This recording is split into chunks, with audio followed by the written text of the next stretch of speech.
سامعین کرام، آپ سن رہی ہیں تحریک پاکستان اور آزادی پاکستان کے وقت پیدا ہونے والی بے شمار کہانیوں میں سے ایک کہانی، جس کا نام ہے مجرم یا مجاہد۔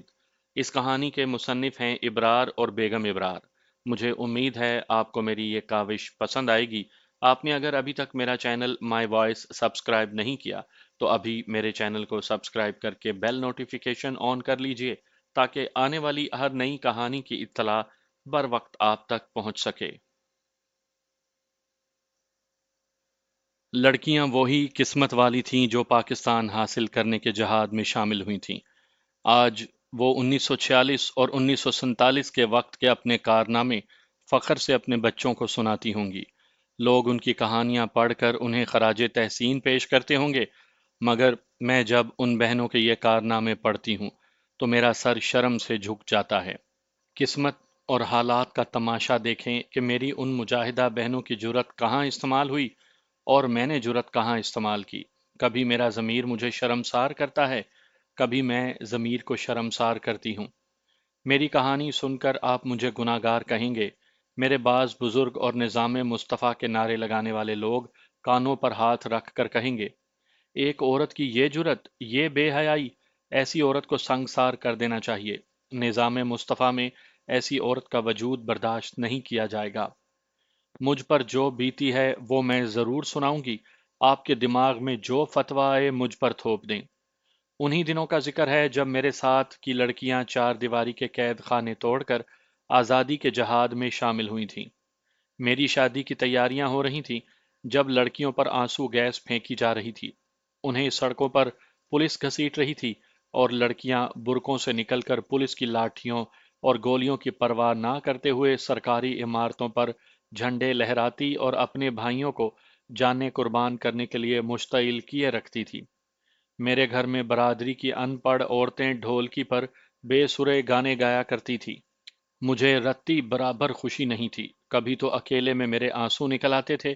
مجھے ان لوگوں سے نفرت تھی جن کی میں بہو بن کر جا رہی تھی، اور مجھے اس آدمی سے نفرت تھی جس کی میں بیوی بننے والی تھی۔ ان سے زیادہ نفرت کے حقدار میرے ماں باپ تھے۔ ان سب نے مل کر میری تعلیم ختم کی، مجھے باہر نہ جانے دیا کہ میں بھی آج اپنے بچوں کو فخر سے سناتی کہ میں پاکستان کی جنگ آزادی کی مجاہدہ ہوں۔ میرے سسرال والے جنگ عظیم سے بہت مدت پہلے سے رنگون یعنی برما میں کوئی کاروبار کرتے تھے۔ میں نے سنا تھا کہ رنگون برما کا بہت بڑا شہر تھا، اور وہاں تاجر، بیوپاری اور دکاندار زیادہ تر ہندوستان کے لوگ تھے، اور ان میں پنجابی بھی بہت تھے۔ انہی میں میرا سسر بھی تھا۔ وہ اپنے کنبے کو ساتھ رکھتا تھا، 1.5 سال میں 1-2 مہینوں کے لیے اپنے بیوی بچوں کو گھر بھیج دیا کرتا تھا۔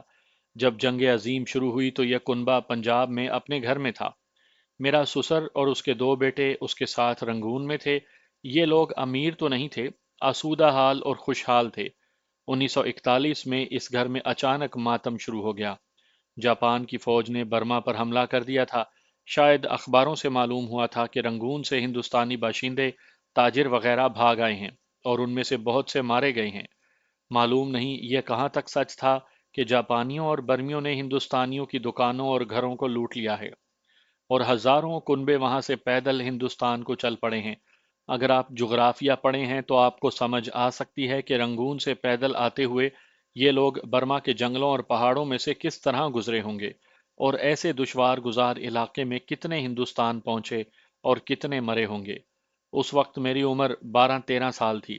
مجھے یاد ہے کہ 2 سال کے عرصے میں یہ گھرانہ بھیک مانگنے پر آ گیا تھا۔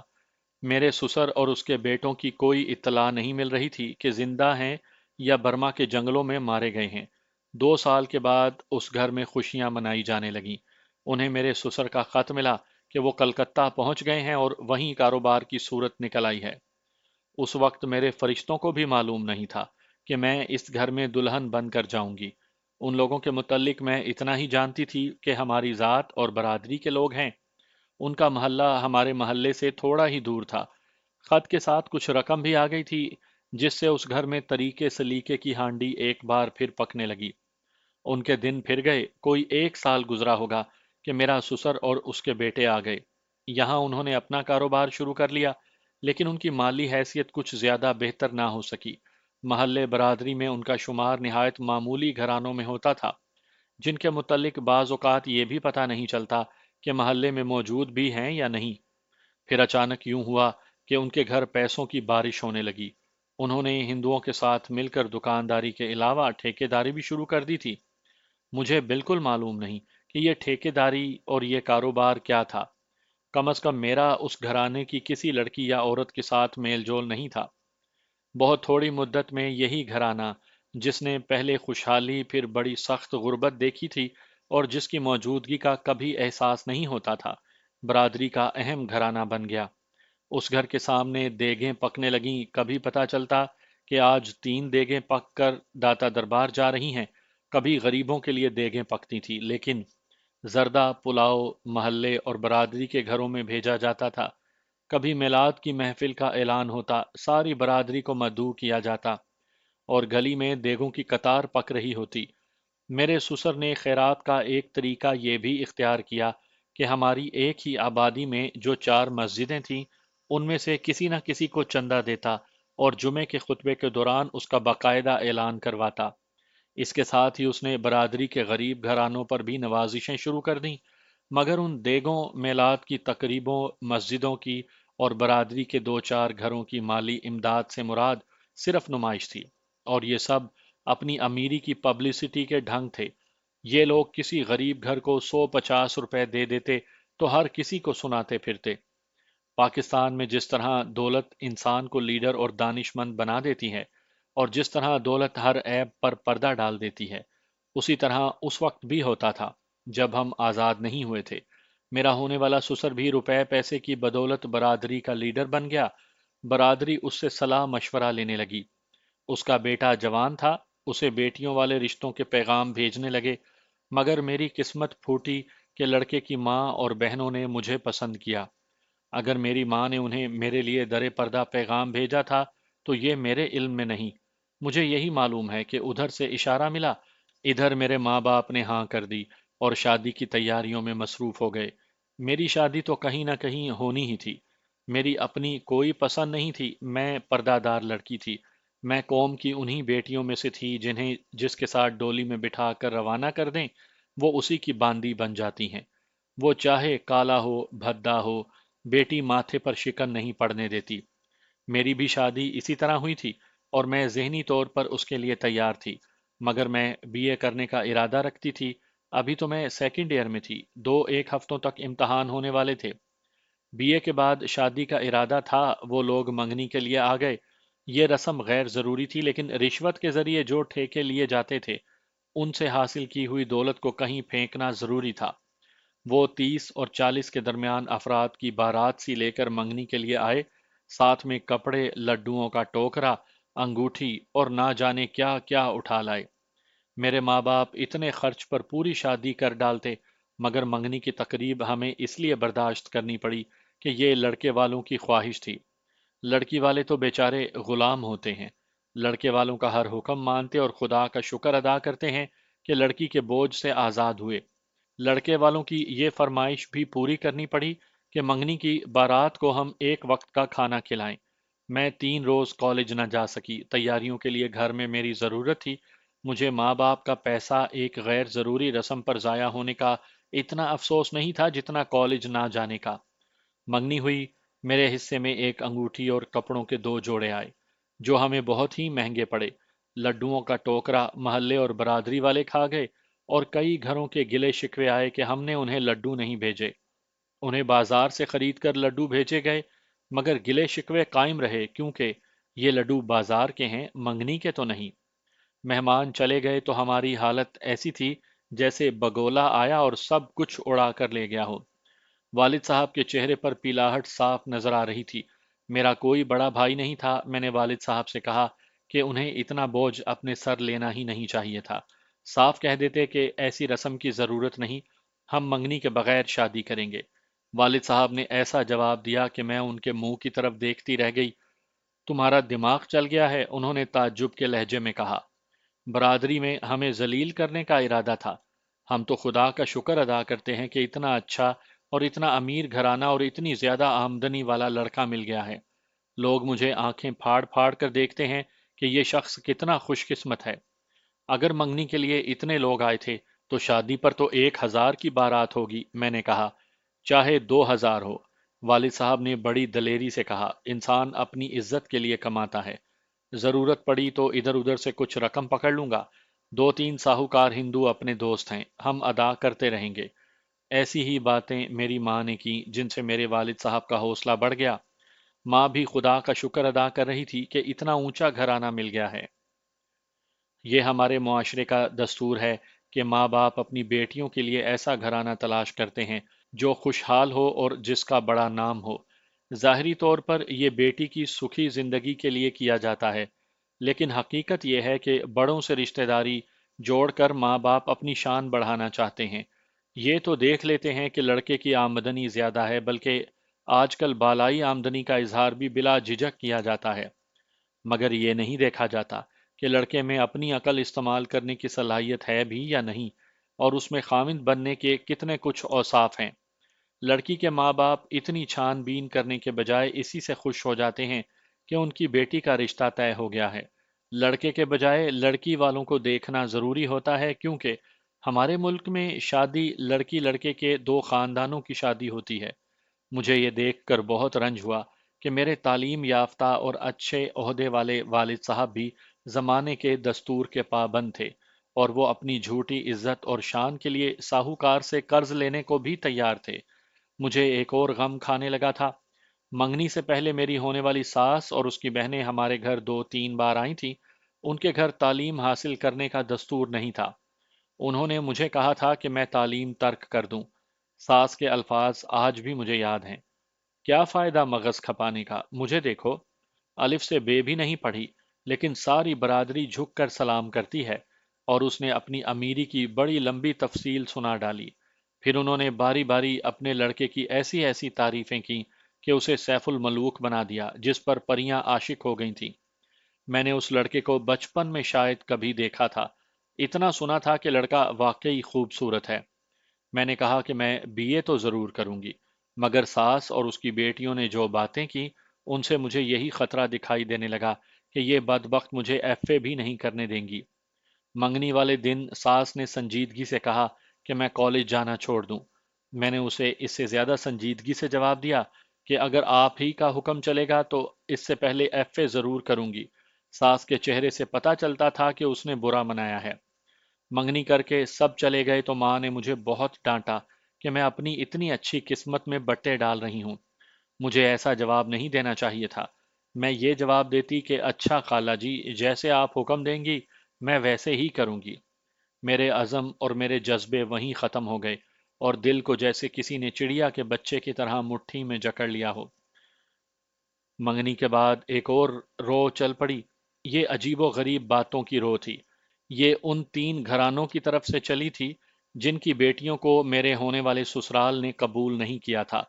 اس میں ہمارا تو کوئی قصور نہیں تھا۔ آپ جانتے ہیں کہ 4 دیواری کی دنیا میں عورتیں ادھر کی ادھر اور ادھر کی ادھر کس طرح پہنچاتی ہیں۔ باتیں پھیلانے کے لیے کسی اخبار، رسالے، ریڈیو اور لاؤڈ سپیکر کی ضرورت نہیں۔ کسی عورت کے کان میں بات ڈال دو، وہ بات سارے شہر میں پھیل جائے گی۔ اگر کوئی بات جلدی پھیلانی ہو یا اپنے دشمنوں تک پہنچانی ہو تو جس عورت کے کان میں بات ڈالو اسے یہ بھی کہو، دیکھو بہن، میں نے تم پر اعتبار کیا ہے، یہ بات کسی اور کو نہ بتانا، یہ بات تار کی طرح گھر گھر پہنچ جائے گی۔ میری منگنی کے بعد پراپوگینڈے کا یہ سلسلہ چل پڑا۔ کبھی کوئی عورت میری ماں کے کان میں یہ بات ڈال جاتی کہ میرے ہونے والے سسرال مجھ پر شبہ کر رہے ہیں کہ میں چونکہ کالج میں پڑھتی ہوں اس لیے میں غلط قسم کی آزاد خیال لڑکی ہوں۔ کوئی اور عورت میرے سسرال کے خلاف باتیں کر جاتی۔ ایک عورت نے بتایا کہ لڑکے کو مرگی یا ہسٹیریا کی طرح کا دورہ پڑتا ہے۔ میری ماں نے مجھے کہا کہ میں ان عورتوں کی باتیں نہ سنوں۔ یہ سب ان گھروں سے اٹھ رہی ہیں جن کی بیٹیوں کے رشتے میرے ہونے والے سسرال نے قبول نہیں کیے۔ ان بیٹیوں کی مائیں خفت مٹا رہی تھیں، اور ان کی کوشش یہ بھی تھی کہ میرے اور میرے منگیتر کے والدین کے درمیان ایسی غلط فہمی پیدا ہو کہ منگنی ٹوٹ جائے۔ میں خود بھی منگنی ٹوٹ جانے کی خواہش مند تھی، اسی لیے میں محلے برادری کی عورتوں کی لگائی بجھائی کا ذکر اپنی ماں کے ساتھ اس طرح کرتی تھی جیسے یہ ساری باتیں سچ ہوں۔ میری ماں ہر وقت میرے ہونے والے سسرال کی تعریفوں کے پل باندھتی تھی۔ میں نے ماں سے بہت دفعہ کہا کہ میرے منگیتر کے متعلق جو معلوم ہوا ہے اسے کوئی دورہ پڑتا ہے، اس کی چھان بین کر لینی چاہیے، کہیں ایسا نہ ہو کہ انہوں نے اپنے بیٹے کا مرض چھپا رکھا ہو۔ میری ماں میری یہ بات سنتے ہی بھڑک اٹھتی تھی، جیسے میں نے سسرال والوں کی توہین کر ڈالی ہو۔ میں نے ایک بار اپنے والد صاحب سے بھی اس خدشے کا ذکر کیا، مگر وہ مجھ پر برس پڑے۔ مختصر یہ کہ میرے ماں باپ نے صرف یہ دیکھا کہ ان کی رشتہ داری ایک مالدار گھر سے ہو گئی ہے اور بیٹی سکھی رہے گی۔ میرے سسرال نے اپنے خلاف میرے دل میں بہت جلدی نفرت پیدا کر لی۔ وہ اس طرح کہ میرے منگیتر کی ماں ہمارے ہاں آتی تو مجھے تعلیم ترک کرنے کا ضرور کہتی۔ اس کے لہجے میں اب حکم ہوتا تھا، اس کا یہ حکم تو اب تیر کی طرح میرے دل میں اتر جاتا تھا۔ اس کی شکل و صورت بری نہیں تھی، لیکن بڑھاپے کی لکیریں چہرے پر گہری ہو گئی تھیں۔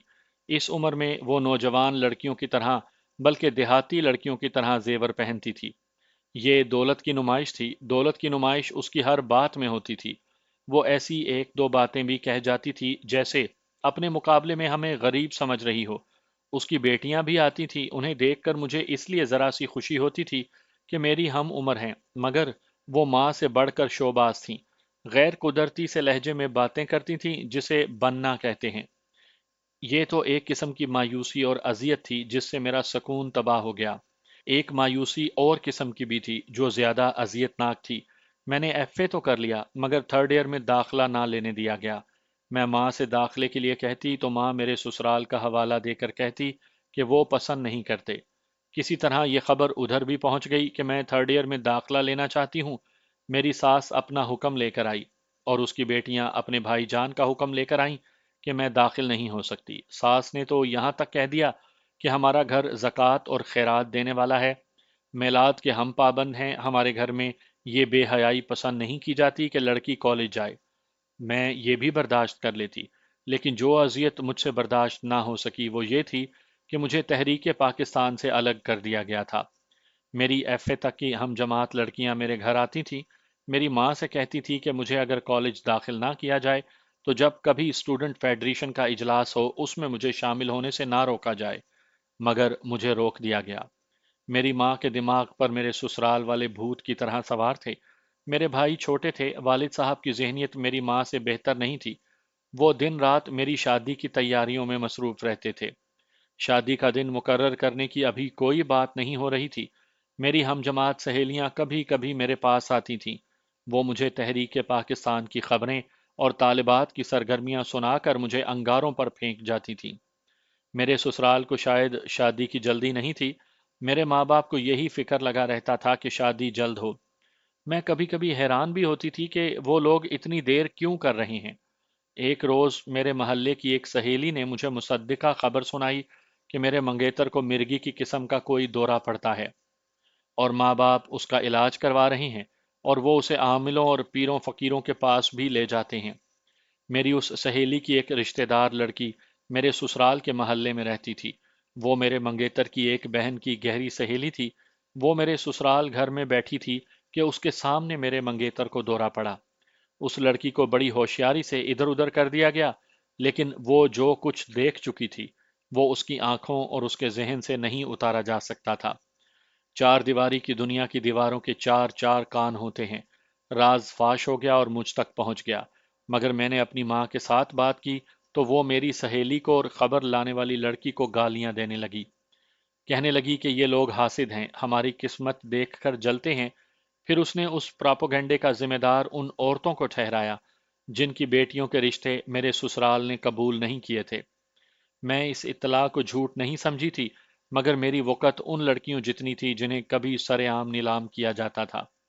میرے دل میں خوف جم گیا۔ یہ خوف ایسا تھا کہ مجھے یاد ہی نہ رہا کہ مجھ جیسی طالبات تحریک پاکستان، جسے آپ جنگ آزادی کہا کرتے ہیں، اس کے میدان میں اتر گئی ہیں۔ یہ تو آپ کو بتا چکی ہوں کہ میرے سسرال کیسے تھے۔ اس کے ساتھ یہ بم پھٹا کہ میرا ہونے والا شوہر کسی خوفناک مرض کا مریض ہے۔ میں مجبور اور بے بس تھی۔ اپنے دل کو تسلی دینے کے لیے میں نے فیصلہ کر لیا کہ شادی کے بعد دیکھا کہ میرا خاوند واقعی کسی خطرناک دورے کا مریض ہے تو میں خودکشی کر لوں گی۔ پھر وہ دن آئے کہ محلے میں سنسنی خیز خبریں آنے لگیں۔ آج مسلمانوں نے جلوس نکالا ہے، پولیس نے گولی چلائی ہے، سینکڑوں مسلمان شہید ہو گئے ہیں۔ آج لڑکیوں کا جلوس نکلا، پولیس نے لاٹھی چارج کیا، 200 لڑکیاں ماری گئیں اور 150 کو گرفتار کر لیا گیا۔ مسلمان مظاہرے تو کرتے ہی تھے، پولیس تشدد بھی کرتی تھی، لیکن جس جگہ پولیس اور جلوس کا تصادم ہوتا تھا وہاں سے ہمارے محلے تک خبر آتے آتے اس قسم کی صورت اختیار کر لیتی تھی کہ ایک زخمی ہو تو لوگ کہتے تھے کہ 100 آدمی مارے گئے ہیں۔ بہرحال قوم میدان میں نکل آئی تھی۔ آپ اس مارکے کی تفصیل پڑھتے رہتے ہیں، کبھی تو میں یہ خبریں سن کر پنجرے میں بند پرندے کی طرح تڑپنے لگتی، اور کبھی ایسے جیسے میرا ان مظاہروں اور جلوسوں کے ساتھ کوئی تعلق ہی نہ ہو۔ 2 بار میری پرانی ہم جماعت لڑکیاں میرے پاس آئیں، وہ جلوسوں میں شریک ہوتی تھیں، مجھے بھڑکاتی تھیں اور میرے آنسو نکل آتے تھے۔ ان سے صحیح صورتحال کا پتہ چلتا تھا۔ قوم کے جذبے کا جو عالم تھا وہ صرف ایک مثال سے سنا دیتی ہوں۔ ایک روز میں اپنے کوٹھے پر تھی، پچھواڑے کی گلی میں مجھے شور اور دوڑتے قدموں کی آوازیں سنائی دیں۔ میں نے فصیل سے جھانک کر نیچے دیکھا، 6-7 آدمی لاٹھیاں اٹھائے دوڑے جا رہے تھے۔ سامنے والے مکان کی فصیل سے 2-3 لڑکیاں میری طرح نیچے دیکھ رہی تھی۔ ان سے پوچھا تو انہوں نے بتایا کہ ابھی ابھی خبر آئی ہے کہ پولیس نے عورتوں کے جلوس پر لاٹھیاں اور گولیاں چلائی ہیں، اور مال روڈ پر خون ہی خون اور لاشیں ہی لاشیں ہیں۔ یہ خبر سن کر یہ آدمی جوش میں آ کر لڑنے جا رہے ہیں۔ ان آدمیوں کے پیچھے 2 عورتیں ہاتھ ملتی تیز تیز جا رہی تھیں اور بلند آواز سے کہہ رہی تھیں کہ زندہ واپس نہ آنا، ہائے کافروں کا یہ ظلم، اپنے سر کٹوا دینا۔ اگلے روز پتا چلا کہ عورتوں کا جلوس تو نکلا تھا، آنسو گیس بھی پھینکی گئی تھی، لاٹھی چارج بھی ہوا تھا، لیکن خون ہی خون اور لاشیں ہی لاشیں مبالغہ آمیز خبر تھی، مگر میرے گھر میں کوئی انقلاب نہیں آیا تھا۔ میں کوٹھے پر کھڑی تھی، میرا خون جوش میں آ گیا تھا، دل میں یہی آتا تھا کہ کوٹھے سے چھلانگ لگا کر مال روڈ پر چلی جاؤں اور میری لاش گھر آئے۔ اس جذباتی کیفیت میں مجھے اپنی ماں کی چیخ نما آواز سنائی دی، وہ مجھے نیچے بلا رہی تھی۔ میں آہستہ آہستہ نیچے گئی تو ماں نے دانت پیس کر کہا، مت کھڑی رہا کر کوٹھے پر، انہوں نے یعنی سسرال نے دیکھ لیا تو قسمت پر پانی پھر جائے گا۔ تھوڑے ہی دن رہ گئے ہیں، اور مجھے یاد دلایا کہ میری شادی کا دن مقرر ہو چکا ہے، اور یہ دن ان دنوں میں سے ایک تھا جن کا ذکر زاہدہ بہن کی کہانی بھٹکی ہوئی منزل میں بھائی عبد الجبار نے کیا ہے۔ کالجوں کے مسلمان طلباء نے کالجوں میں جانا چھوڑ دیا تھا۔ عورتیں جن میں لڑکیوں کی تعداد زیادہ تھی، 4 دیواری کی دنیا کی دیواریں پھلانگ کر سڑکوں پر نکل آئی تھیں۔ شہروں کی فضا آنسو گیس سے بوجھل رہتی تھی۔ اللہ اکبر، لے کے رہیں گے پاکستان، بٹ کے رہے گا ہندوستان کے نعروں اور رائفلوں اور گیس کے گولوں کے دھماکوں سے شہر کا ماحول لرزتا رہتا تھا۔ ماؤں کے نوجوان بیٹے زخمی اور قیدی ہو رہے تھے۔ لڑکیاں اپنے بھائیوں کے دوش بدوش انگریزوں اور ہندوؤں کے متحدہ محاذ کو توڑ رہی تھیں اور گیس سے بے ہوش ہو کر گر رہی تھیں۔ انگریزوں کی عدالتوں اور دفتروں پر سبز جھنڈے چڑھا رہی تھیں۔ ان دنوں مجھے کوٹھے پر جانے کی اجازت نہیں تھی اور میری شادی کی تیاریاں ہو رہی تھیں۔ ہماری گلی جہاں سے مڑتی تھی اس موڑ سے 2 گھر آگے ایک گھر تھا، وہاں 3 بھائی رہتے تھے، ان کے ماں باپ بھی تھے اور ان کی بہنیں بھی تھیں۔ 3 بھائیوں میں سے بڑا بھائی تاجر تھا اور شادی شدہ، اس سے چھوٹا اس وقت غالباً BA کر چکا تھا اور کہیں باہر چلا گیا تھا، اور اس سے چھوٹا 3rd ایئر میں تھا۔ یہ خبر ہر روز سنائی دیتی تھی، آج فلاں کا لڑکا پکڑا گیا ہے، آج فلاں کا لڑکا زخمی ہو گیا ہے، فلاں کا لڑکا اتنے دنوں سے گھر نہیں آیا۔ ایک روز ان تینوں بھائیوں میں سے سب سے چھوٹے کے متعلق سنا کہ لاپتہ ہو گیا ہے۔ اس کے ساتھ کے لڑکوں نے بتایا کہ جب لاٹھی چارج ہوا تو جلوس بکھر گیا تھا، پھر اس لڑکے کا پتہ نہیں چلا کہاں گیا۔ یہ بھی کسی نے سنایا کہ زخمی ہو کر گرفتار ہو گیا ہے۔ میں نے ماں سے کہا کہ ذرا اس گھر ہو آؤں، ماں نے منع کر دیا اور ایسی بیہودہ باتیں کی جیسے یہ لڑکا چوری کرتے پکڑا گیا ہو۔ ایسوں کے ساتھ ایسا ہی ہونا چاہیے۔ ایک روز ہمارے محلے میں دھماکے ہونے لگے، لیکن یہ رائفلوں کے نہیں، میری بارات آ رہی تھی۔ میں کمرے میں دلہن بنی بیٹھی اپنا گھر چھوٹ جانے کے غم میں نہیں، بلکہ اپنی قسمت پھوٹ جانے پر اور اپنے جذبے کی موت پر آنسو بہا رہی تھی۔ کمرہ لڑکیوں اور عورتوں سے بھرا ہوا تھا، شور تھا، گھٹن تھی، بارات کے گولوں کے دھماکے میرے دل کو پھاڑ رہے تھے۔ اس شور شرابے میں مجھے کسی عورت کی دبی دبی آواز سنائی دی، اے ویا توڑ نہیں چڑھنا، اللہ ہی خیر کرے۔ میرا دل جو پھٹ رہا تھا اس آواز پر ڈوب گیا۔ اس عورت نے کیوں کہا ہے کہ میری شادی اچھے انجام کو نہیں پہنچے گی؟ میں خیالوں میں اس سوال کا جواب ڈھونڈنے لگی۔ کیا اس عورت کا اشارہ اس وقت کے حالات کی طرف تھا؟ اگر اس کا اشارہ ادھر ہی تھا تو اس نے ٹھیک کہا تھا۔ وہ وقت بیاہ شادی کا نہیں، جہاد کا تھا۔ قوم کے کئی گھروں میں ماتم بھی ہو رہا تھا، اور میرے اپنے محلے کا ایک نوجوان لاپتہ ہو گیا تھا۔ جب قوم کو جہاد فی سبیل اللہ کے لیے اللہ نے پکارا تھا، اس وقت کسی کی شادی کا توڑ چڑھنا واقعی مشکوک تھا۔ اس عورت نے شاید یہ سوچ کر یہ بات کی ہوگی کہ میرے سسرال والے اچھے لوگ نہیں، یا وہ میرے دلہا کو جانتی ہوگی۔ میں وسوسوں اور خدشوں میں ڈوب گئی۔ یوں کہہ لیں کہ میں اپنی شادی میں شریک نہیں تھی۔ جب مجھ سے پوچھا گیا کہ میں فلاں ولد فلاں کو قبول کرتی ہوں، تو نہ میری زبان ہلی تھی، نہ ہاں میں سر ہلا تھا۔ پوچھنے والے چلے گئے، شرم کے مارے لڑکی کے منہ سے ہاں نہیں نکلی۔ ایجاب و قبول ہو گیا۔ فرض کر لیا گیا کہ جس کے خلاف میرے دل میں نفرت تھی اسے میں نے قبول کر لیا ہے۔ مجھے جب ڈولی میں بٹھایا گیا تو یوں محسوس ہوا جیسے میری میت کو جنازے کی چارپائی پر ڈال دیا گیا ہو۔ اور وہ میری شب عروسی تھی جب میں نے ایک لڑکی کو عروسی کے کمرے میں دیکھا۔ میرا گھونگھٹ اسی نے اٹھایا تھا۔ میں نے شرم و حجاب کا رسمی سا اظہار بھی نہ کیا۔ اس کی آنکھوں میں آنکھیں ڈال کر دیکھا، اسے سر سے پاؤں تک دیکھا۔ اگر اس نے چمکیلے سے کپڑے کی شیروانی نہ پہن رکھی ہوتی تو میں کبھی نہ مانتی کہ یہ لڑکا ہے اور یہی میرا دلہا ہے۔ اس نے سر سے ٹوپی اور سہرا اتار کر رکھ دیا تھا۔ وہ میرے پاس بیٹھ گیا۔ اس کا جسم دبلا پتلا اور لمبوترا تھا، اور گالوں پر سرخ دانوں کا جھرمٹ تھا۔ رنگ گندمی سے بہتر بلکہ گورا کہا جا سکتا تھا۔ گردن لمبوتری اور آنکھیں بڑی اچھی تھیں، نقش و نگار بھی اچھے تھے۔ میں تمہیں بہت یاد کرتا رہا ہوں، اس نے ایسے حجاب سے کہا جو مجھ پر طاری ہونا چاہیے تھا۔ کہنے لگا، خدا کی قسم، میں نے تمہیں کئی دفعہ خواب میں دیکھا ہے۔ اس نے فلمی مکالمے بولنے شروع کر دیے۔ میں اس رات کی ساری باتیں نہیں سناؤں گی، اپنی رائے بتاتی ہوں۔ میں نے تھوڑے سے وقت میں جان لیا کہ جس طرح میرے دلہا کے جسم اور نقش و نگار میں نسوانیت سی تھی، اسی طرح اس کی باتوں میں بھی مردانگی نہیں تھی۔ اگر اس میں مردوں والی مردانگی یا مردوں جیسی پختگی ہوتی تو مجھے اپنا گرویدہ بنا لیتا۔ میں کوئی پتھر تو تھی نہیں، میں بھی جوان تھی۔ تعلیم کے شوق اور قومی جذبے کے علاوہ مجھ میں بھی وہ جذبات تھے جو اس میں تھے، اور جو ہر لڑکی اور ہر جوان مرد میں ہوتے ہیں۔ وہ میرے ان جذبات کو ابھار کر مجھے دنیا سے، میرے ارادوں سے اور میرے جذبوں سے لا تعلق کر سکتا تھا، نفرت کو محبت میں بدل سکتا تھا، مگر اس نے زنانہ اور کھسیانہ سی باتوں اور حرکتوں سے میرے اندر یہ احساس بیدار کر دیا کہ اس کمرے میں اگر مردانگی ہے تو وہ مجھ میں ہے، میرے اس دلہا میں نہیں۔ جب اس نے دیکھا کہ میں اس سے متاثر نہیں ہو رہی اور میرا رد عمل ٹھنڈا ٹھنڈا ہے، تو اس نے اس قسم کی باتیں شروع کر دیں۔ میں تمہیں بڑے غضب کے کپڑے سلوا دوں گا۔ میں نے ابا اور امی سے کہا تھا کہ میں اس گھر میں نہیں رہوں گا۔ وہ کہتے ہیں کہ شادی کے فوراً بعد تمہیں الگ کوٹھی بنوا دیں گے۔ سچی بڑا مزہ آئے گا، ہم دونوں الگ کوٹھی میں رہیں گے۔ ہمارے گھر میں روپے پیسے کی کوئی کمی نہیں ہے، ہم ادھار دے کر واپس ہی نہیں لیا کرتے۔ تمہارا جہیز والا صوفہ سیٹ اچھا نہیں تھا، میں بڑے غضب کا صوفہ سیٹ بنواؤں گا۔ اس نے مجھے روپے پیسے کے نشے میں بڑے غضب کے خواب دکھائے۔ اس کی ہر بات میں غضب تھا، مگر میں نے اس میں وہ غضب نہ دیکھا جس میں مرد کا پیار اور جذبات کا نشہ ہوتا ہے، ایسا نشہ جو عورت پر طاری ہوتا ہے تو وہ اپنے خون کے رشتوں کو فراموش کر کے اپنے خاوند کو مجازی خدا سمجھ لیتی ہے۔ دوسرے دن ولیمے کی صورت میں دولت کی خوب نمائش کی گئی۔ جس پیسے کی اس وقت قوم کو ضرورت تھی، وہ پیسہ دیگوں میں جلا کر لوگوں کو کھلا دیا گیا۔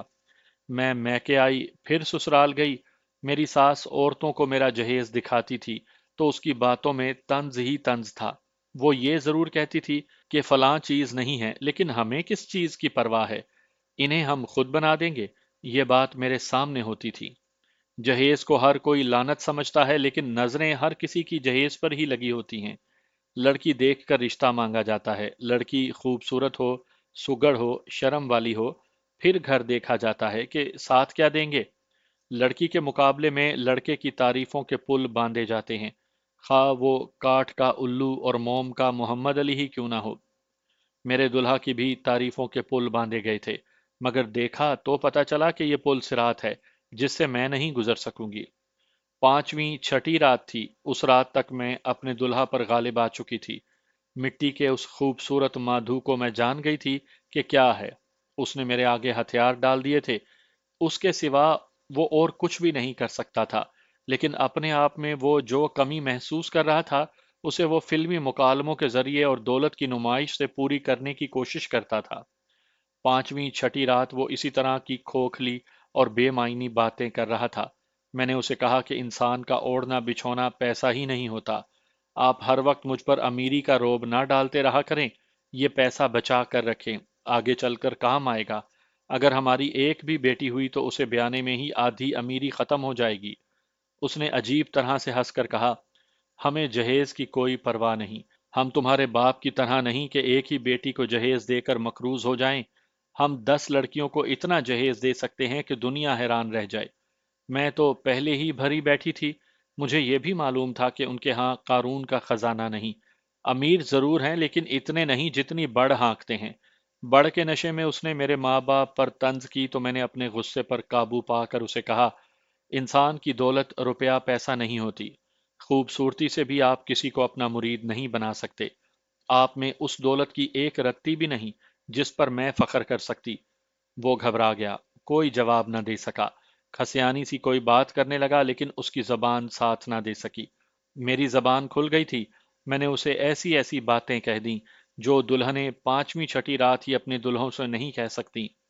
دراصل میں اتنی دلیر تھی نہیں بلکہ وہ بزدل تھا، اور وہ جانتا تھا کہ میں جو کہہ رہی ہوں وہ 100% سچ ہے، اور اس کے پاس کوئی جواب نہیں تھا، مگر ان کڑوی باتوں کے اثر سے وہ محفوظ نہیں تھا۔ اس وقت تو میں جوان تھی، نفسیات سے واقف بھی نہیں تھی۔ آج اس وقت کی نفسیاتی کیفیت اور رد عمل کو اچھی طرح بیان کر سکتی ہوں۔ اس کا چہرہ سرخ ہوتا جا رہا تھا اور میں اس کی آنکھوں میں بے چینی دیکھ رہی تھی۔ اس کے منہ سے عجیب ڈراؤنی سی آواز نکلی، وہ پلنگ پر میرے پاس بیٹھا ہوا تھا، وہیں لڑک گیا، اس کے ہاتھ مڑ گئے، سر پیچھے کو کھنچ گیا، آنکھیں لال سرخ ہو کر اتنی زیادہ کھل گئیں کہ میں ڈر گئی، دانت بجنے لگے اور اس کے منہ سے جھاگ اور خراٹے نکلنے لگے۔ اس کا سارا جسم اینٹھن میں تھا اور کانپ رہا تھا۔ میں نے صرف 2 یا 3 سیکنڈ اسے دیکھا، اپنے اوپر قابو رکھنے کے باوجود میرے منہ سے خوف کی ایسی چیخ نکلی کہ کمرہ کانپ اٹھا۔ میں باہر کو بھاگی، ادھر سے میری ساس، سسر اور نندیں دوڑی آئیں۔ انہوں نے میرے دلہا کو سنبھالا لیکن دورے میں اس کے سنبھلنے کا کوئی امکان نہیں تھا۔ دورہ ختم ہوا تو وہ بے حس ہو گیا۔ ماں نے اسے بلایا مگر وہ نہ بولا۔ اس کا باپ کچھ پڑھ پڑھ کر اس پر پھونکے مارتا رہا۔ شادی سے پہلے جو یہ سنا تھا کہ لڑکے کو دورے کا کوئی مرض ہے، غلط پراپوگینڈا نہیں تھا۔ میرے آنسو بہنے لگے اور میں دل ہی دل میں اس کے ماں باپ اور اپنے ماں باپ کو کوسنے لگی۔ میں اپنی قسمت کو رو رہی تھی، اپنی دلہا کے ساتھ مجھے کوئی ہمدردی نہیں تھی۔ ساس مجھے دوسرے کمرے میں لے گئی اور کہنے لگی کہ میں کسی کے ساتھ ذکر نہ کروں کہ اس کے بیٹے کو یہ دورہ پڑا تھا۔ میں اپنے آپ میں نہیں تھی، میرے منہ سے نکلا کہ میں ساری برادری کو سنا دوں گی کہ مجھ پر ظلم ہوا ہے، پہلے اس کا علاج کرتے پھر شادی کی سوچتے۔ میں ایسی منہ پھٹ نہیں ہوا کرتی تھی، ایسی ہوتی تو میں اپنا رشتہ اس گھر کو دینے سے اپنے ماں باپ کو بدتمیزی سے اور دلیری سے روکتی، لیکن میرے ساتھ جو سلوک کیا گیا اس نے مجھے دلیر بنا دیا۔ میں زخمی بلی بن گئی اور اب تو ہر کسی کو زخمی کرنے پر تل گئی تھی۔ یہ میرا ایسا رد عمل تھا جو میرے اپنے قابو سے باہر تھا۔ ساس نے کہا کہ یہ کوئی بیماری نہیں، اسے مرگی نہ سمجھ بیٹھنا، بات دراصل یہ ہے کہ میرا بیٹا بہت خوبصورت ہے۔ ایک عامل نے بتایا ہے کہ اس پر ایک چڑیل عاشق ہو گئی ہے۔ ایک اور پیر نے بتایا ہے کہ 2 لڑکیاں میرے بیٹے کے پیچھے پڑی ہوئی ہیں، ان میں سے ایک نے اس پر تعویذ کروا رکھے ہیں، ہم اسے تعویذ پانی میں گھول کر پلا رہے ہیں۔ ساس کی ان باتوں سے میرے دل کو تسلی نہ ہوئی، اس نے میرے آگے ہاتھ جوڑ دیے، میری اور نمائش اس کے کسی کام نہ آئی۔ اس نے میری ٹھوڑی تھام کر کہا کہ جاؤ اپنے کمرے میں سو جاؤ۔ میں نے انکار کر دیا، کہا کہ مجھے ڈر آتا ہے۔ ساس مجھے خوش کرنے کے لیے کہنے لگی کہ اچھا تم یہاں سو جاؤ، میں اپنے بیٹے کے پاس چلی جاتی ہوں۔ میرے دلہا کی حالت دوسرے دن نارمل تھی، لیکن میرے سامنے آنے سے ڈرتا تھا، میں نے اسے نہ بلایا۔ اس کی ماں اور بہنوں نے محسوس کیا، تینوں نے میری منت سماجت شروع کر دی۔ ان کے اس رویے سے میرے دل میں یہ ترکیب آ گئی کہ ان کی اسی کمزوری سے فائدہ اٹھاؤ اور انہیں اپنی جوتی کے نیچے رکھو۔ کسی اچھے سے انسان کے ساتھ برا سلوک کرتے رہو تو ایک نہ ایک دن وہ برا بن جائے گا۔ انسان پیدائشی تو برا نہیں ہوتا۔ میرے اندر بھی ایسا انقلاب پیدا ہوا، مجھ میں اپنے آپ چالاکی اور فریب کاری پیدا ہونے لگی۔ میں نے ایسا رویہ اختیار کر لیا کہ میں خوش بھی نہیں تھی اور ناراض بھی نہیں تھی۔ اپنے خاوند کے ساتھ بھی یہی رویہ شروع کر دیا۔ کبھی کبھی اس کی ماں اور بہنوں کے سامنے اس کے ساتھ دلچسپی کا اظہار کر دیتی۔ اس کا خاطر خواہ نتیجہ برآمد ہوا، میں گھر کی شہزادی بن گئی۔ دورے کی دوسری ہی رات سے میں نے خاوند کے کمرے میں سونا شروع کر دیا تھا۔ میں نے اس سے پوچھا ہی نہیں کہ اسے یہ دورے کب سے پڑ رہے ہیں اور کس قسم کے دورے ہیں اور وہ کیا علاج کر رہا ہے۔ اس نے خود ہی بتانا شروع کر دیا۔ اس نے کہا، ہم جب رنگون سے بھاگ کر بنگال آئے تو ابا جان کا ایک ہندو دوست کلکتہ میں کاروبار کرتا تھا۔ ابا جان نے اس کی مدد سے وہیں دکان کھول لی تھی۔ وہاں کی ایک بنگالن مجھ پر ڈورے ڈالنے لگی۔ غضب کی خوبصورت تھی، اس کی آنکھیں ہرنی کی آنکھوں جیسی مستانی تھی۔ میں نے اس کی طرف توجہ نہ دی۔ تم نے بنگال کا جادو سنا ہوگا، غضب کا جادو ہے۔ کوئی عورت کسی آدمی کو پسند کر لے اور وہ آدمی اس کے ہاتھ نہ آئے تو یہ عورت اس کی روح کو ناریل میں بند کر لیتی ہے۔ پھر اس آدمی کو اس طرح کے دورے پڑنے لگتے ہیں جیسے مجھے کل پڑا تھا۔ وہ جو بنگالن میرے پیچھے پڑ گئی تھی، اس نے مجھے کہا تھا کہ میں نے اس کا دل دکھایا ہے، اس لیے وہ مجھے چین سے نہیں جینے دے گی۔ یہ اسی نے جادو کر دیا تھا۔ تو کیا ساری عمر تمہیں دورے پڑتے رہیں گے؟ میں نے پوچھا۔ میں نے اسے آپ کہنا چھوڑ دیا تھا۔ نہیں، اس نے جواب دیا، ایک بزرگ نے تعویذ دیے ہیں، دورے جلدی ختم ہو جائیں گے۔ میں جانتی تھی وہ جھوٹ بول رہا ہے۔ بنگال کے جادو کے میں نے بہت سے افسانے پہلے بھی سنے تھے۔ اس کی ماں کہتی تھی کہ اس کے بیٹے پر ایک چڑیل عاشق ہو گئی ہے۔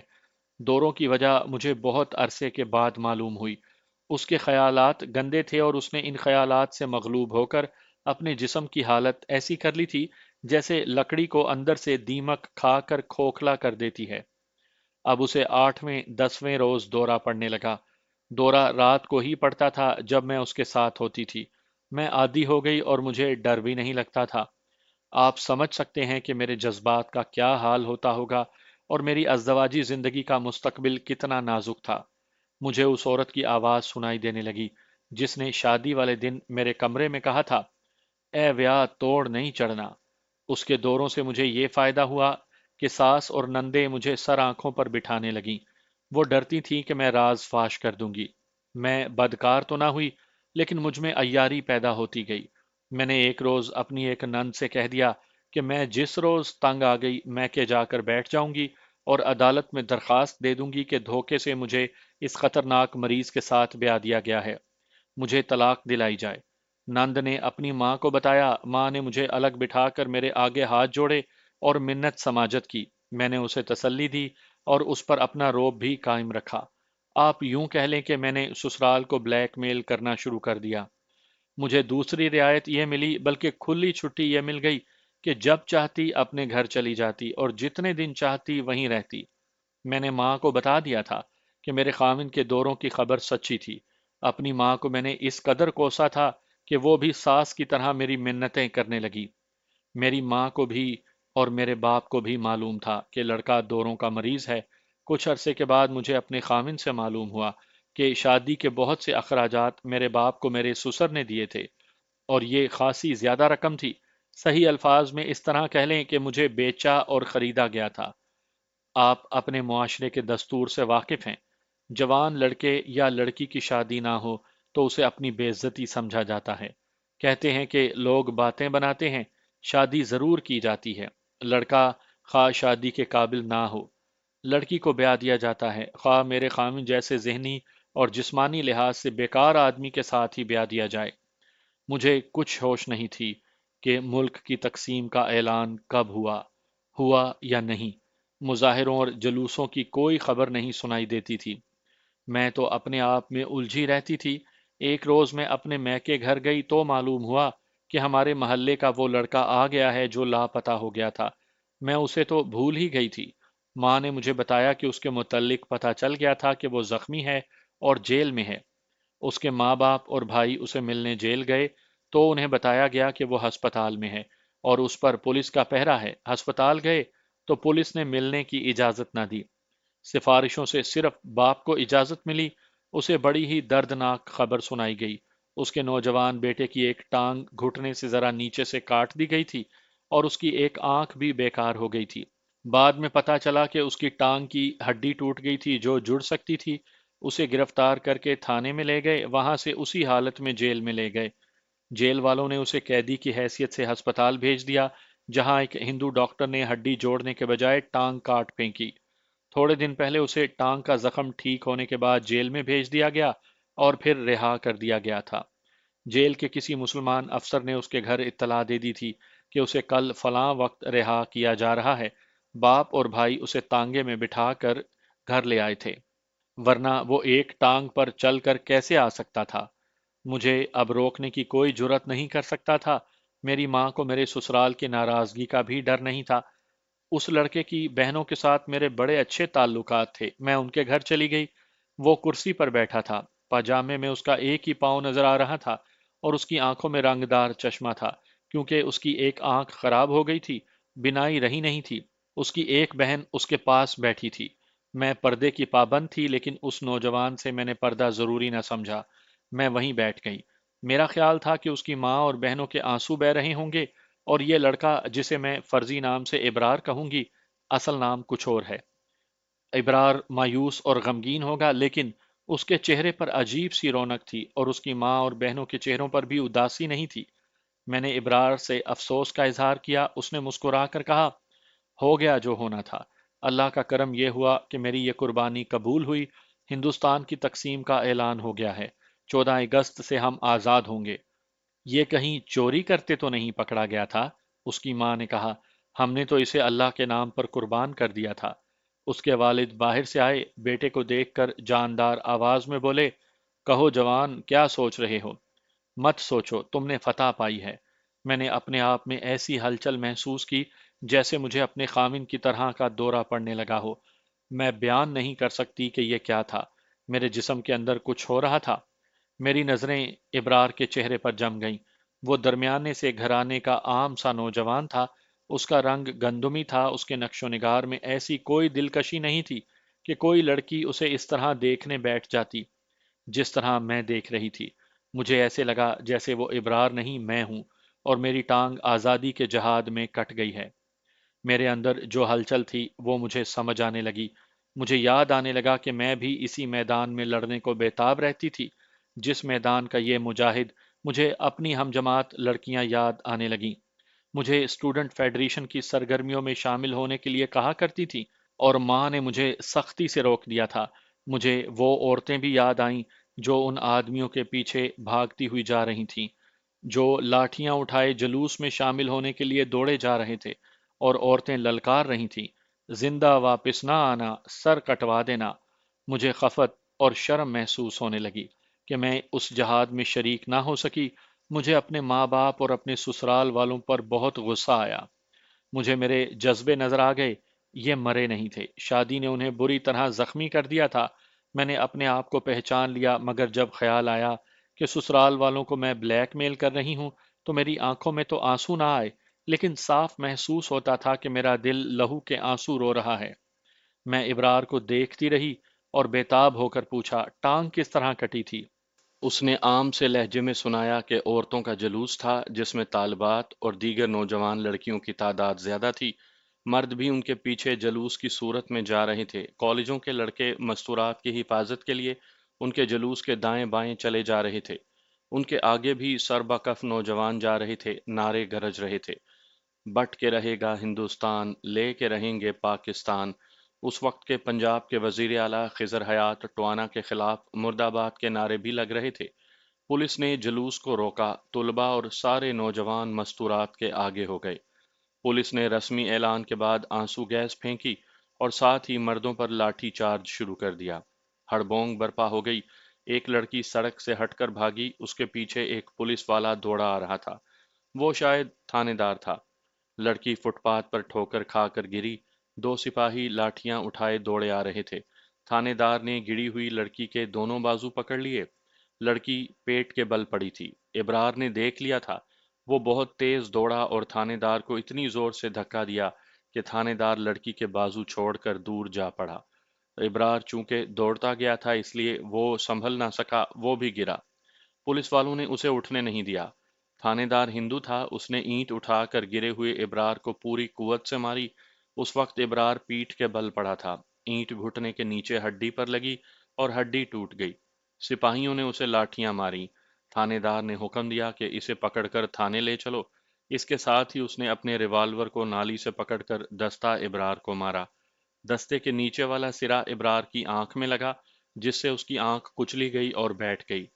اسے ٹرک میں ڈال کر تھانے میں لے گئے۔ ٹانگ اور آنکھ پر پٹیاں لپیٹ کر اسے جیل میں لے گئے۔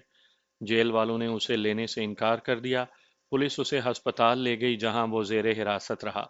ہسپتال میں جس ڈاکٹر نے اس کے زخم دیکھے وہ ہندو تھا۔ اس نے ابرار سے طنزیہ کہا، تم بھی پاکستان بنانے مال روڈ پر گئے تھے؟ جی ڈاکٹر صاحب، ابرار نے جواب دیا، پاکستان تو بن کے ہی رہے گا۔ چلو میں تمہیں پاکستان بنا دوں، ڈاکٹر نے کہا، اور دوسرے دن آپریشن روم میں لے جا کر ڈاکٹر نے ابرار کی ٹانگ کاٹ دی۔ وہ جب ہوش میں آیا تو اس نے اپنی ٹانگ دیکھی، گھٹنے کے نیچے سے غائب تھی۔ ڈاکٹر راؤنڈ پر آیا تو ابرار نے اسے مسکرا کر کہا، ڈاکٹر صاحب دوسری ٹانگ بھی کاٹ ڈالیں، پاکستان تو ایک حقیقت بن کے آ رہا ہے۔ ڈاکٹر کو شاید اپنے کیے پر ندامت ہوئی تھی۔ اس نے زخم کی مرہم پٹی ہر روز توجہ سے کی۔ اب توجہ کی کیا ضرورت تھی؟ یہ ہندو اپنا کام تو کر چکا تھا۔ ایک آنکھ بالکل ہی بیکار ہو چکی تھی، آنکھ کا ڈھیلا نکال دیا گیا تھا۔ اس کے بھدے پن کو چھپانے کے لیے ابرار نے رنگ دار چشمہ لگا رکھا تھا۔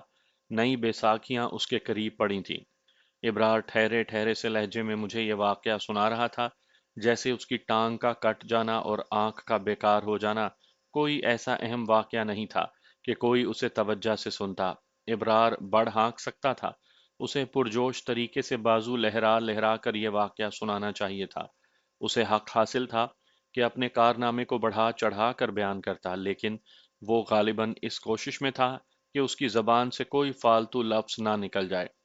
اس کے برعکس میری ساس اور میرا خامن تھا، ہر بات ڈھینگ کے لہجے میں کیا کرتے تھے، جبکہ قومی لحاظ سے ان کا کوئی مقام نہیں تھا۔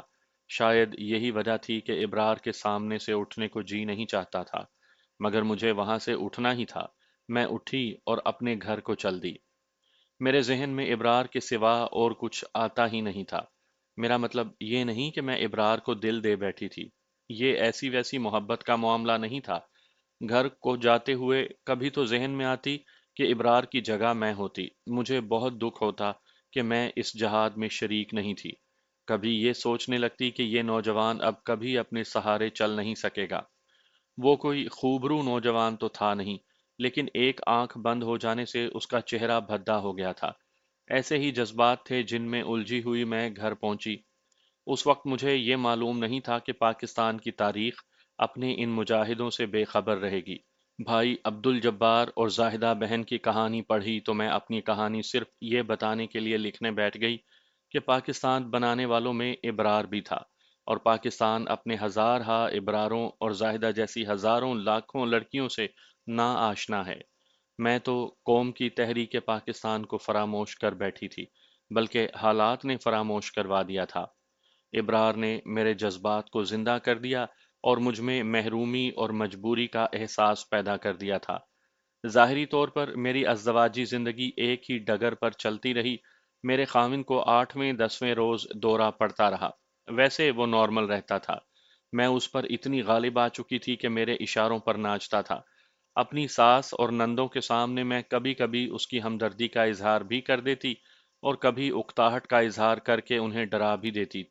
میں بتا چکی ہوں کہ میں انہیں بلیک میل کر رہی تھی، مگر یہ احساس کانٹے کی طرح دل میں اترا رہتا تھا کہ مجھے حاصل کیا ہو رہا ہے۔ خامن میں کوئی ذہنی اور جسمانی تبدیلی نہیں آ رہی تھی۔ میرے دل میں اس کی محبت پیدا نہیں ہو رہی تھی۔ اس کی باتیں پہلے روز والی تھی۔ صرف فائدہ یہ حاصل ہوا کہ جس طرح سنا کرتی اور دیکھا کرتی تھی کہ ساسیں اور نندیں بہت برا سلوک کرتی ہیں، میں اس برے سلوک سے بچی ہوئی تھی، بلکہ وہ میری غلام بنی ہوئی تھی، مگر مجھے روحانی سکون میسر نہیں تھا۔ پھر آزادی کا دن طلوع ہوا۔ میں بیان نہیں کر سکتی کہ میرے جذبات کی حالت کیا تھی۔ میرے آنسو بہے جا رہے تھے، بہت روکا لیکن آنسو نہ رکے۔ میں سسرال میں تھی، ساس اور نندوں نے میرے آنسو دیکھے تو پریشان ہو گئیں۔ وہ سمجھی شاید رات میرے خاوند کو پھر دورہ پڑا ہے۔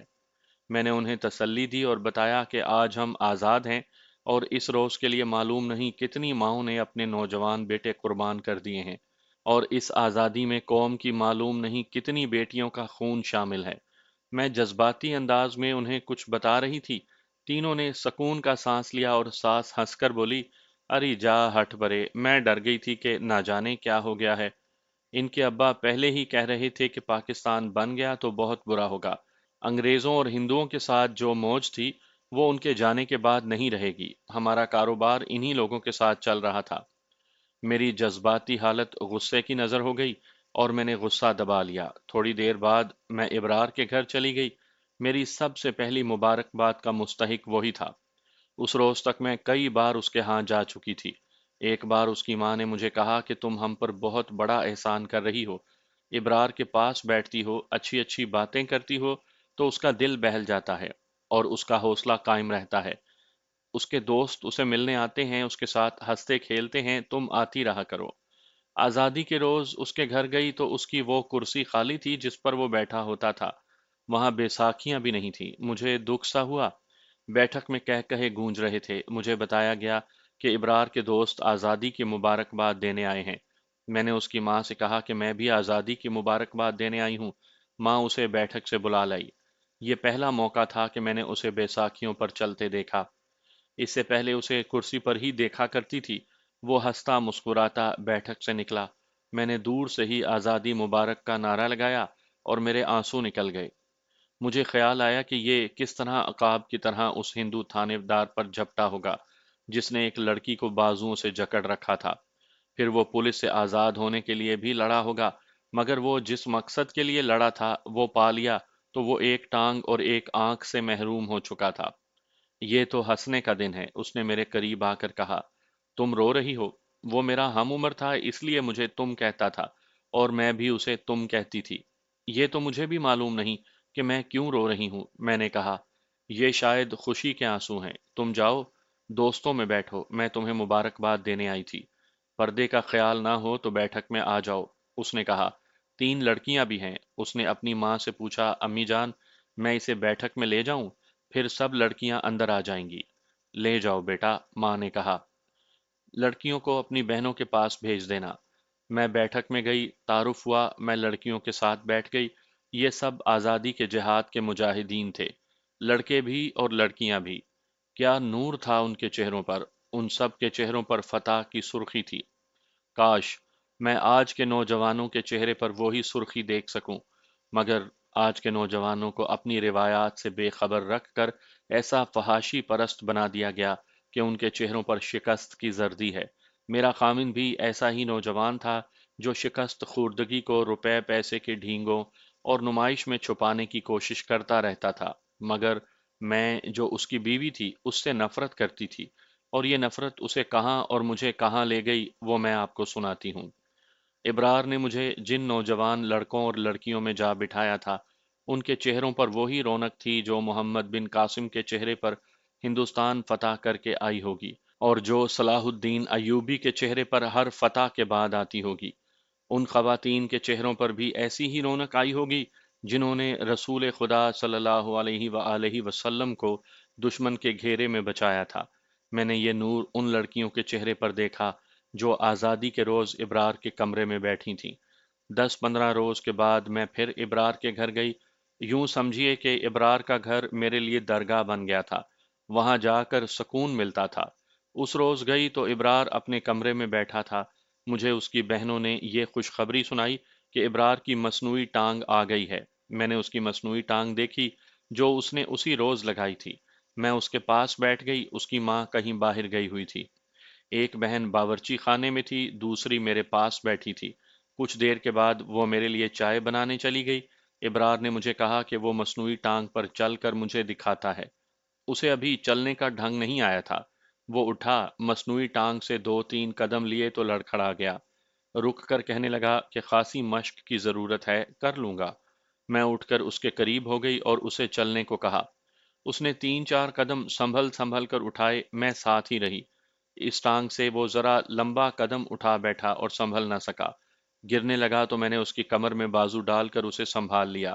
اس کا ایک بازو میرے کندھے پر آ گیا، وہ سیدھا ہو رہا تھا، میں اس کے جسم کا بوجھ اپنے اوپر لے رہی تھی۔ ہمارے گال ایک دوسرے سے مل گئے، وہ سنبھل گیا۔ اچانک میں نے اس کے رنگ دار چشمے میں دیکھا، اس کی مسکراہٹ غائب ہو گئی، میری آنکھوں میں آنسو آ گئے۔ بے خیالی میں میرے بازو جو اس کے جسم پر لپٹے ہوئے تھے، ان کا گھیرا اور تنگ ہو گیا۔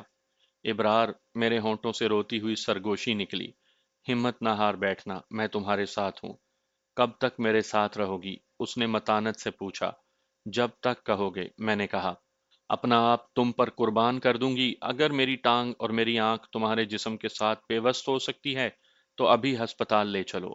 اس نے اپنی کرسی کی طرف دیکھا، تب میں نے دیکھا کہ اس کے رنگ دار چشمے کے نیچے سے ایک آنسو اس کے گال پر اتر آیا تھا اور اس کے پیچھے ایک اور آنسو آ رہا تھا۔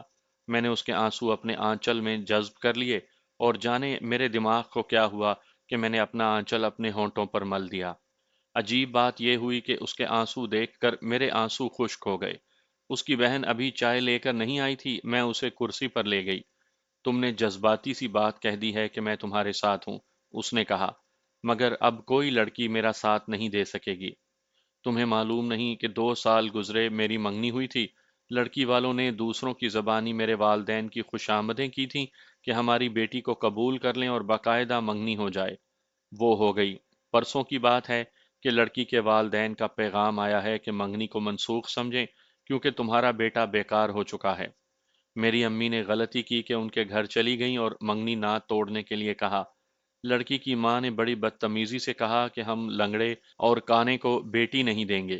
امی گھر آ کر روتی رہیں، میں نے انہیں بہلایا اور انہیں تسلی دی کہ وہ میرے غم میں پریشان نہ ہوں، اللہ کارساز ہے۔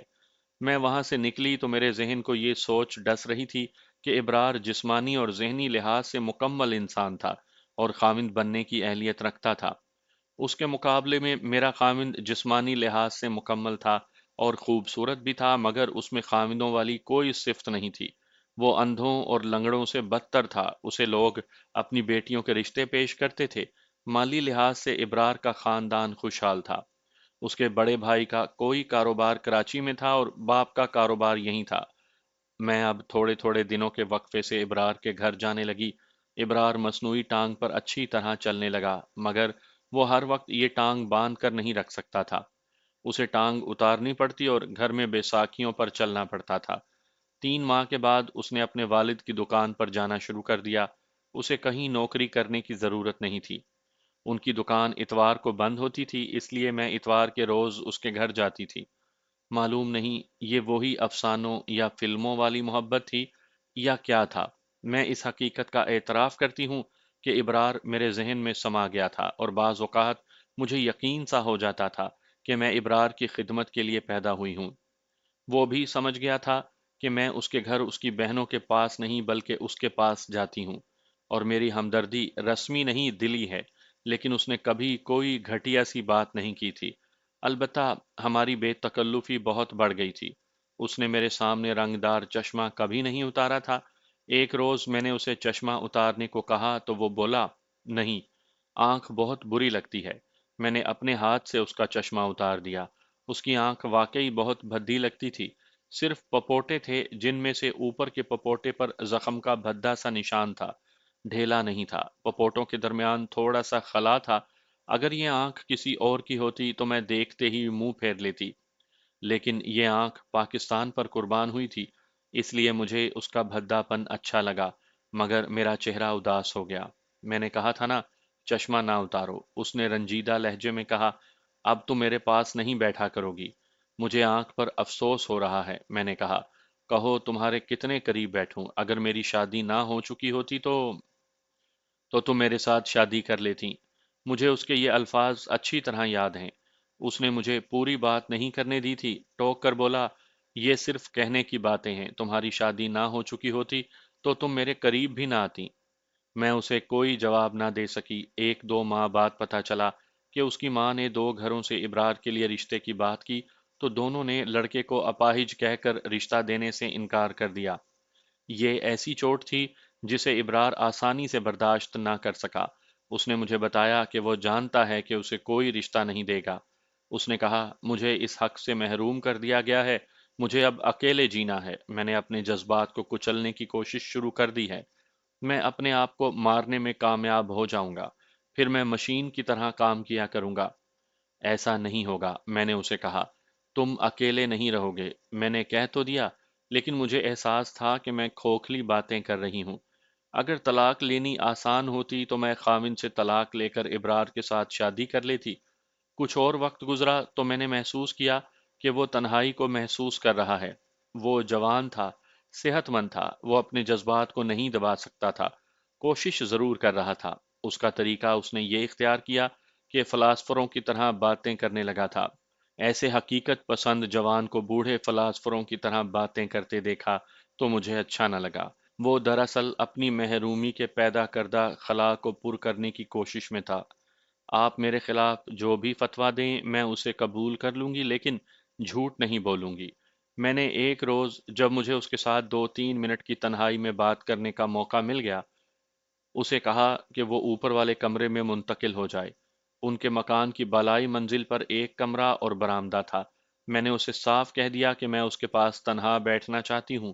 اس نے پسو پیش کی یہ بھی کہا کہ تم شادی شدہ ہو۔ ہماری نیت کتنی ہی پاک کیوں نہ ہو، کسی نے دیکھ لیا تو طوفان برپا ہو جائے گا۔ میں نے اسے کہا کہ میں ڈھیٹ اور دلیر ہو چکی ہوں۔ میرے ساتھ جو دھوکہ ہوا ہے اس نے مجھے فریب کار بنا دیا ہے، لیکن میں کوئی گناہ نہیں کروں گی۔ کیا میں یہ سمجھوں کہ تمہارے دل میں میری محبت ہے؟ اس نے پوچھا۔ شاید وہ محبت نہ ہو جس کی طرف تمہارا اشارہ ہے، میں نے کہا۔ میں اپنے جذبات کو اتنا ہی سمجھ سکی ہوں کہ جس جہاد میں تم اس حال کو پہنچے ہو، میں اس جہاد سے محروم رہی ہوں۔ اس کے بجائے مجھے ایک بیکار آدمی کے ساتھ باندھ دیا گیا ہے۔ میں دل سے تمہارے ہر دکھ کی دوا بننا چاہتی ہوں۔ اس سے مجھے ایسی تسکین ہوتی ہے جیسے میں جہاد میں شریک ہوں۔ میری شادی کو 1 سال سے کچھ زیادہ عرصہ گزر گیا تھا۔ ابرار اوپر والے کمرے میں چلا گیا تھا۔ میں وہاں جاتی، کچھ دیر اس کی ماں اور بہنوں سے گپ شپ لگاتی، پھر اوپر چلی جاتی۔ اس طرح ہمیں تھوڑی سی تنہائی مل جاتی۔ وہ دل کی وہ باتیں کرتا جو اپنی ماں اور بہنوں کے ساتھ نہیں کر سکتا تھا، اور میں اس کے دل کو مایوسی سے بچانے کی کوشش کرتی۔ ادھر میرے سسرال والے کچھ اور امید لگائے بیٹھے تھے۔ 1 سال سے اوپر عرصہ ہو گیا تھا، مجھ میں ماں بننے کے آثار ظاہر نہیں ہوئے تھے۔ میری نندوں نے لجاجت سے مجھے کہا، آپا، آپ تو ابھی تک کنواریوں کی طرح بے فکر گھوم پھر رہی ہیں، ہم تو گھر کی رونق میں اضافے کی امید لگائے بیٹھے ہیں۔ میں نے ہنس کر ٹال دیا۔ پھر ایک روز ساس نے اسی امید اور مایوسی کا اظہار کیا۔ میں نے اسے بھی ٹال دیا، مگر ان کی امید مطالبے کی صورت اختیار کر گئی، اور 2-3 مہینوں بعد مجھے معلوم ہوا کہ ساس مجھے شکی نگاہوں سے دیکھتی ہے۔ مجھے یہ لوگ ایک آنکھ نہیں بھاتے تھے۔ ایک رات میرے خاوند نے بھی کہہ دیا کہ بچہ ہونا چاہیے۔ میں نے اسے سر سے پاؤں تک دیکھا تو وہ جھینپ گیا، کھسیانہ سا ہو کر بولا، امی کہتی تھی کہ کسی لیڈی ڈاکٹر کو گھر بلا کر تمہارا معائنہ کروائیں گے۔ مجھے طیش آ گیا۔ میں نے کہا، ماں سے کہنا کہ پہلے تمہارا معائنہ کروا لے۔ تم نے اسے بتایا نہیں کہ بچہ کیوں نہیں ہوتا؟ اپنی ماں کو اور بہنوں کو بتا دو تاکہ وہ جھوٹی امید نہ لگائے رکھیں۔ تمہارا بچہ کبھی پیدا نہیں ہوگا، ایک کے بجائے 10 شادیاں کر لو۔ اور میں نے اسے کچھ بیہودہ باتیں بھی کہہ دیں جو سب سچ تھیں۔ 3-4 راتیں گزری تو ایک رات پھر اس نے بچے کا قصہ چھیڑ دیا۔ یہ دراصل اوچھے سے لوگ تھے۔ میں نے اسے پہلے سے زیادہ سخت باتیں کہہ دیں اور یہ بھی کہا، تمہیں بنانے والا فرشتہ فیصلہ نہیں کر سکا تھا کہ لڑکا بنائے یا لڑکی؟ تم جیسے کیسے بنے، خدا نے تمہیں دنیا میں اتار دیا۔ تم اچھی طرح جانتے ہو کہ تمہارے دوروں کا باعث کیا ہے، مگر تم تعویذ باندھے پھرتے ہو اور جھوٹ بولتے پھرتے ہو کہ چڑیل عاشق ہو گئی اور ایک بنگالن نے جادو کر دیا ہے۔ کان کھول کر سن لو، میں اپنے ماں باپ کے گھر چلی جاؤں گی۔ جب تم میرے قابل ہو جاؤ گے تو مجھے لے آنا۔ بہتر یہ ہے کہ مجھے طلاق دے دو، ورنہ میں خود عدالت میں چلی جاؤں گی اور وہاں یہ ثابت کر کے کہوں گی کہ تم ذہنی اور جسمانی مریض ہو اور مجھے تم سے طلاق دلوائی جائے۔ میں نے اتنے عرصے سے جو غصہ روکا ہوا تھا وہ نکل آیا۔ مجھے اپنے اوپر قابو نہ رہا۔ اس کی آنکھیں ابل آئیں اور وہ بے بس ہو گیا۔ صبح ہوئی، وہ اپنے کام پر چلا گیا تو میں اپنے ماں باپ کے گھر چلی گئی۔ میرا ایسا کوئی ارادہ نہیں تھا کہ عدالت میں جاؤں گی، میرے باپ میں اتنی جرأت نہیں تھی۔ باپ اور ماں نے میرے آئے دن کا رونا سن کر مجھے کہہ دیا تھا کہ ہم نے تمہیں بیاہ دیا ہے، اب مرو چاہے جیو، ہمارا فرض پورا ہوا۔ میں 2 دن سسرال نہ گئی۔ اگلے روز جانے کا ارادہ تھا، مگر اگلے روز اطلاع آئی کہ میرا خاوند مر گیا ہے۔ میں دوڑی گئی، وہ واقعی مر چکا تھا۔ مجھے اس عورت کی بات یاد آئی، اے ویا توڑ نہیں چڑھنا۔ میں نے اس کی میت دیکھی، چہرہ نیلا ہو گیا تھا۔ معلوم ہوا کہ رات سویا اور صبح مرا ہوا پایا گیا۔ موت کا سبب وہ دورہ بتایا گیا، لیکن یہ جھوٹ تھا۔ اس نے کچھ کھا کر خودکشی کی تھی۔ اسے خودکشی ہی کرنی چاہیے تھی۔ آپ جب اخباروں میں یہ خبر پڑھتے ہیں کہ ایک آدمی نے گھریلو جھگڑوں سے تنگ آ کر خودکشی کر لی، اور یہ کہ تھوڑا ہی عرصہ ہوا اس کی شادی ہوئی تھی، تو اس میں کوئی گھریلو جھگڑا نہیں ہوتا۔ اصل وجہ صرف اس کی بیوی کو معلوم ہوتی ہے۔ میرے خاوند کی میت چونکہ تیزی سے خراب ہو رہی تھی، اس لیے اسے جلدی دفن کر دیا گیا۔ محلے برادری میں کھسر پھسر ہوئی، جو 40ویں سے پہلے پہلے ختم ہو گئی۔ 40ویں کے بعد میں اپنے میکے چلی گئی۔ میری ابھی عمر ہی کیا تھی۔ ماں روتی اور یہی کہتی تھی کہ اب تمہارا بیاہ کہاں کریں گے۔ میں اسے کہہ کر تھک گئی کہ میں اب شادی نہیں کروں گی، لیکن ماں کے دل کو میں اپنے سینے میں کیسے ڈالتی۔ 3 مہینے گزر گئے۔ میں نے ایک روز ماں سے پوچھا، اگر ابرار کی ماں میرا رشتہ مانگنے آئے تو مان جاؤ گی؟ ہیں؟ میری ماں نے حیران ہو کر کہا، کیا تمہارے لیے یہی لنگڑا اور آنکھوں کا اندھا رہ گیا ہے؟ میرے مرے ہوئے خاوند سے 100 درجے اچھا ہے، میں نے کہا۔ مجھے تو برا نہیں لگتا۔ خبردار، ماں نے میرے منہ میں ہاتھ دے کر کہا، پھر کبھی اس کا نام نہ لینا، لوگ کہیں گے کم بختوں کو بیٹی اتنی بھاری لگی کہ اپاہج کے حوالے کر دی۔ مگر یہ فیصلہ میرا تھا، اور اب میں مکمل طور پر ڈھیٹ ہو چکی تھی۔ باپ نے سنا تو اس نے مجھے وہ ڈانٹ پلائی کہ گھر کی دیواریں کانپنے لگیں۔ ماں نے مجھ پر پابندی عائد کر دی کہ میں ابرار کے گھر نہ جایا کروں۔ میں نے اسے صاف کہہ دیا کہ مجھے وہاں جانے سے روکو گے تو پچھتاؤ گے۔ میں تمہاری مرضی پر قربان ہو چکی ہوں۔ 1.5 سال کی جو اذیت میں نے سہی ہے وہ تم نہیں سہ سکتی تھی۔ اب میری مرضی چلے گی یا مجھے گھر سے نکال دو۔ میں ابرار کے گھر جاتی رہی اور اپنی ماں کے ساتھ میری نوک جھونک ہوتی رہی۔ میں نے ایک روز ابرار سے لگی لپٹی رکھے بغیر کہہ دیا کہ میں اس کے ساتھ شادی کرنا چاہتی ہوں، جو نہیں ہو سکتی، مگر شادی کرنی ضروری ہے۔ اس نے مجھے اس ارادے سے باز رکھنے کو بہت کچھ کہا، لیکن میں ڈٹی رہی۔ میں اب آپ کو یہ نہیں سناؤں گی کہ اس نے کیا کہا اور میں نے کیا جواب دیا، ورنہ میری کہانی فلمی کہانی بن جائے گی۔ وہ چونکہ حقیقت پسند تھا، اس لیے بار بار کہتا تھا کہ میں جذبات کے تحت یہ فیصلہ کر رہی ہوں، اور میں اسے یہ کہہ رہی تھی کہ میں اسی کی طرح حقیقت پسند ہوں۔